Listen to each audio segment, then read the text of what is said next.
okuluyirira kwa Busoga olwaleero Baba Ebyafaayo akwizeemu. Tujja kuba n'emikolo egy'obuwangwa, emikolo egyo egyaniriza Ebyafaayo wa Busoga. Ndikwenda okobera Obusoga n'ensi yonna nti Baba Kyabazinga asiimye ng'enaku d'omwezi 18 omwezi ogw'11 omwaka 2023 aiddaje Bugembe mu Kasidro okuloopa obufumbo obutukuvu. Export TV to the world. Olunaku lw'eggulo ng'ennaku z'omwezi 7 omwezi ogw'omunaana lwagenze mu byafaayo mu Bwakabaka bwa Busoga n'ensi yonna okutwaliza awamu oluvannyuma lw'omukulembeze waabwe ow'ennono amanyikiddwa nga Ebyafaayo oba Kyabazinga Gabula na Diope okuvaayo n'afuna mwana munne bwe bagenda okwasaganya Obwakabaka. Oli ku Export TV amannya omwana Soda Mutayi Abbe bwe tukakkalabya ensonga zino eno.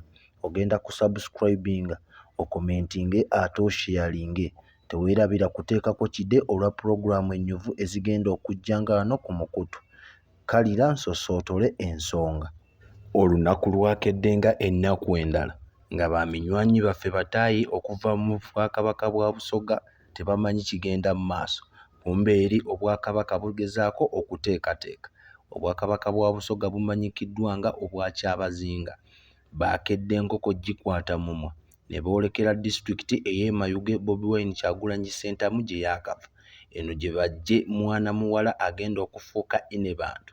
Era mu bufunze emikolo egy'okwanjula egy'obuwanga gyatambudde bukwakku. Wabula byonna byakoleddwa nga teri kimanyiddwa kigenda mu maaso okutuusa oluvannyuma Katikkiro eyavuddeyo n'akyasa eri ensi yonna. Kankulage ku kwanjula nkwongereyo.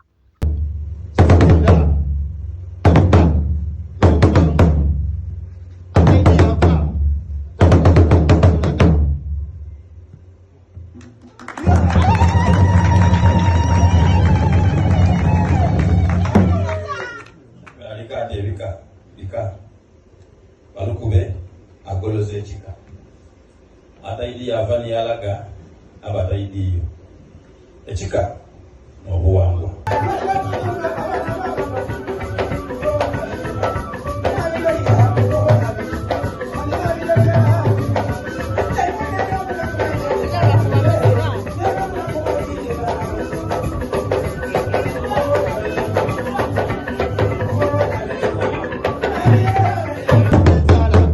Ebyafaayo ono amanyikiddwa nga Jovia Mutesi yaggiddwa mu disitulikiti gye nnagambyeko emabegaawo ey'e Mayuge nga kitaawe musajja abuvunaanyizibwa nnyo mu kitundu ekyo, anti n'okusinziira ku nsowera yange ey'oku kisenge bantegeezezzaako nti yaliko mmeeya ow'ekitundu ekyo ku kkaada eya FADASA. Oweekitiibwa Richard Mafumo ono nga yakulira ebyobuwangwa mu Bwakabaka bwa Busoga oba obwa Kyabazinga avuddeyo n'akunga Abasoga bonna okwetooloola Obwakabaka n'abali ebweru waabwo nti ng'ennaku z'omwezi 18 ekibanyiro kigenda okugwa n'amenvu ng'Oweekitiibwa Kyabazinga atongoza obufumbo obutukuvu n'enna Ebyafaayo. Era mu bigambo bye bw'ati bw'ayogedde. Naku lulungi nti bwe tufunye maama tufunye anaasobolanga okutulabirira n'okutukuuma nga baligalala ni Baba. So tuli kubakowoola nti twidde mu bungi ennaku d'omwezi nga 13 wale ena mu ngaalwe ku kitebe eky'eisaza ly'ekigulu nga isaife adaguza. Amawulire g'okufuna Ebyafaayo bwe gaagudde mu batu g'Abasoga bonna ab'embutu ne baziggyayo, ab'ebisenso ne babiggyayo ne batandika okuba guddigudde ng'akimezza okwenjala, anti bonna nga bawulira essanyu olwa kitaabwe okuvaayo mu lujjudde n'abalaga maama. Twagezezzaako okwetooloola Obwakabaka bwonna obwa Busoga nga buli w'otuuka buli omu atendereza ekkula obwa Kyabazinga bwe lyafunye, anti baabafunidde Ebyafaayo ng'ono ava mu ssaza ery'Ebuna oba mu disitulikiti ey'e Mayuge. Abantu katukubakuweeko owulire enduulu oluleereetu okusaakaanya okwabadde kwetoolodde mu Bwakabaka.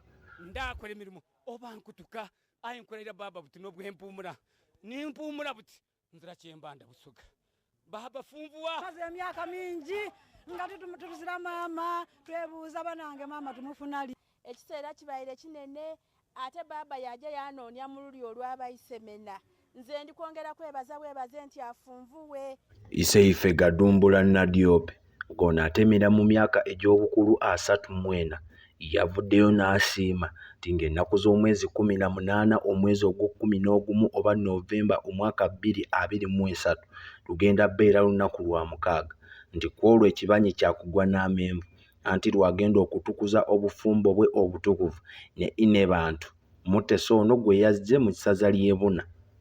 Awo wennyini awo ffe ng'aba Expo TV nagamba tusangibwa ku mutimbagano tuli ku YouTube, Instagram, Twitter ne TikTok ne ku kibanja kyaffe ekya Facebook osobola otunoonyako n'otufollowinga. Gwe yeetaaze okwogerako naffe butereevu akanamba kaffe ak'essimu wansi awo osobola okukakozesa embeera n'etambula malidaadi sana. Mwe bakadde baffe abali ebweru w'eggwanga ennamba yaffe eya WhatsApp nayo kweri osobola otusindikira obubaka ne tutambula bulungi nnyo. Twegatta wamu n'abasoga bonna bannyinaffe baganda baffe bakojjaffe bamaama ffe bakitaffe kwotwaliza ne Uganda yonna awamu nga tuyozaayoza obwakabaka bwa Busoga okufuna maama oba Ebyafaayo ne tuyozaayoza ne Ebyafaayo Kyabazinga Kadumbula Nadiope owookuna olw'ekkula lino lye yafunye ekirabo eky'ettendo kye yalaze eri ensi yonna. Tubaagaliza obufumbo obulungi nkusaba ggwe obeereko nti byonna gye binaggweera tugenda kuba tubikutuusaako wano eno ku Expo TV. Amannya mbadde omwana Soda Ontayi Abe abaddewo ku kido nga tutetenkanya ensonga zisobole okutuukako malidaadi sana. Mutayi mubeere bulungi era Mukama Katonda omulungi abankuumire ku lwa Katonda n'ensi yange Uganda.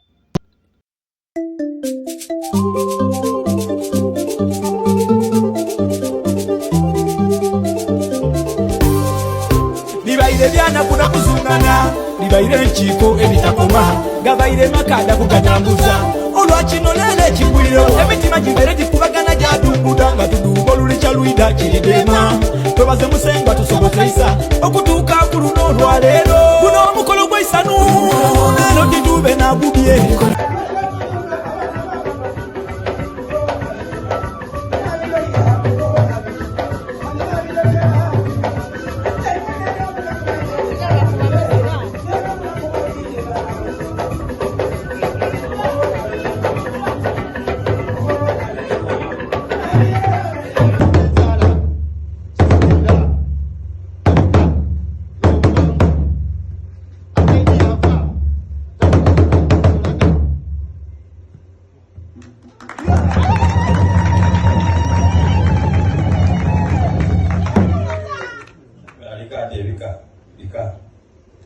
balukube agoloza ekika atayidi yava niyalaga abatayidiyo ekika n'obuwa.